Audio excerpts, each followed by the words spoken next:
If we look at our cities and the traffic system and how it was planned in the beginning, you can see that a lot of the engineers and planners in the beginning, they were often men, and a lot of masculine values have been the basis for planning for a long time.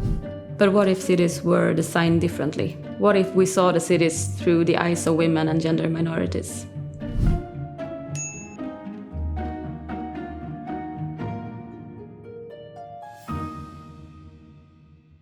My name is Julia Nyberg, and I'm a traffic consultant at Trivector Traffic.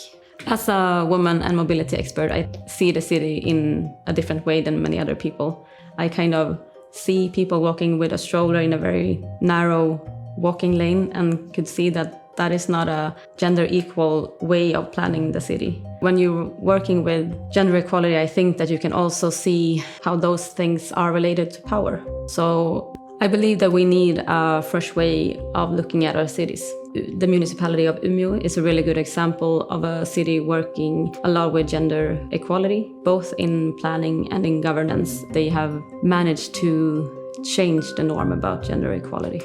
From what I see, I think that they have created a culture where these kinds of questions are always asked. For example, the city of Umeå already in 1978 created a gender equality committee, which means that they have put money into the work with gender equality as well. Historically, the transport system has been planned with focus on masculine values, which could be economic rationality, speed, and commuting.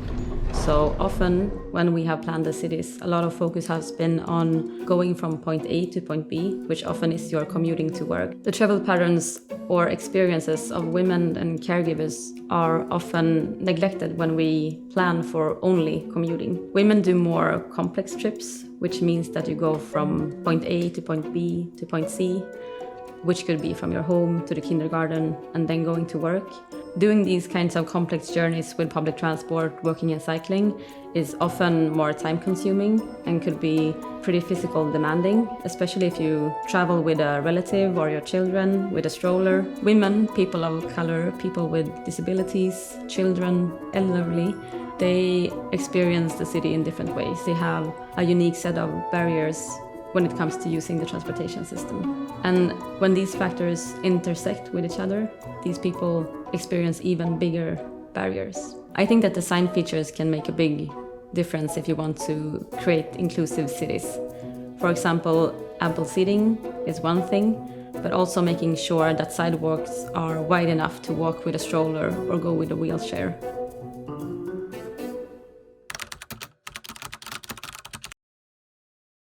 Public spaces like playgrounds or parks can be unconsciously segregated. Male teenagers generally occupy more spaces in playgrounds, parks, and youth centers than female teenagers do. A football field could be an example of that. If there's not places to sit or rest, or if the space is only made for running around with a ball. We should consider that people want to do different things in parks, and also they have different abilities to walk around the park. Umeå has used different kinds of tools to work with gender equality. For example, gender audits, but also disaggregated data. These tools have helped Umeå to understand environments in new ways and also see what kind of places they want to create or what women want to have in the city and what men want to have in the city. One good example of Umeå creating inclusive parks and playgrounds is Frizon, which is a public space that was designed together with teenage girls. It's one of Sweden's first outdoor public areas that was created especially for girls, or especially with girls' wishes as a basis for planning, I would say. The Frizon Plaza is equipped with Wi-Fi and seating and also speakers, so young people can connect their phones to the speakers and listen to music together. My experiences of navigating the city throughout my life has changed. In the beginning, I was pretty free moving around in the neighborhood where I grew up.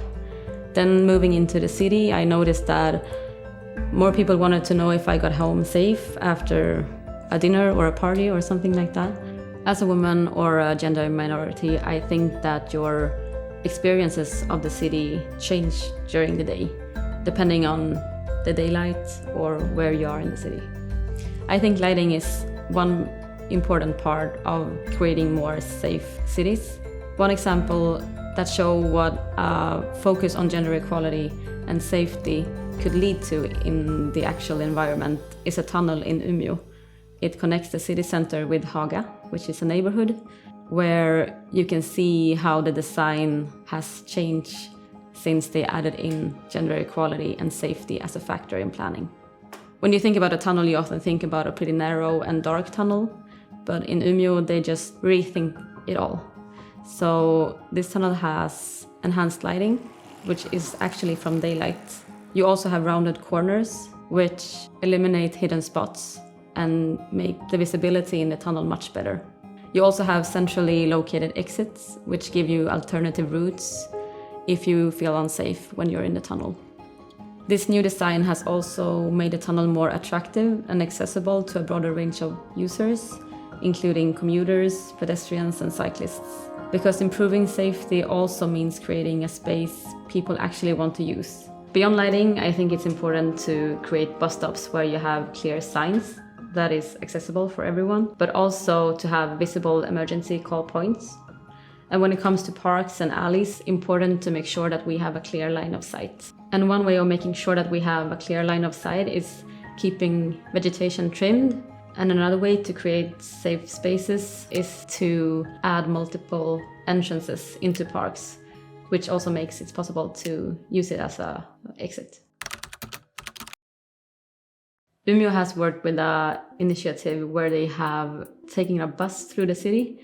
They call it a gendered landscape tour, where they go through different places where they can see gender equality issues. And on these stops, they also use a gender-aware lens to make people aware of the differences, but also it's a way of identifying both progress and inequalities in the city.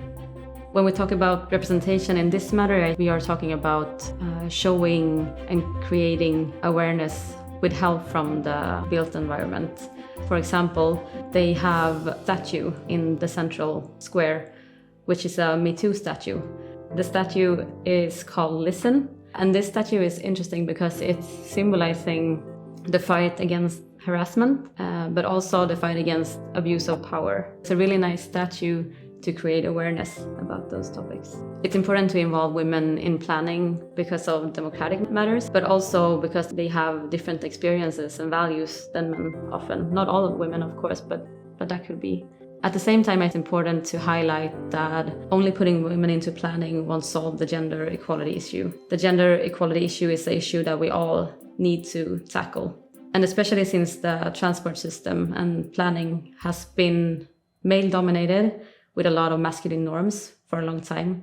Also, women in the sector has the same norms as basis for their planning. So be able to change the transport sector and the planning, we need to change the norms.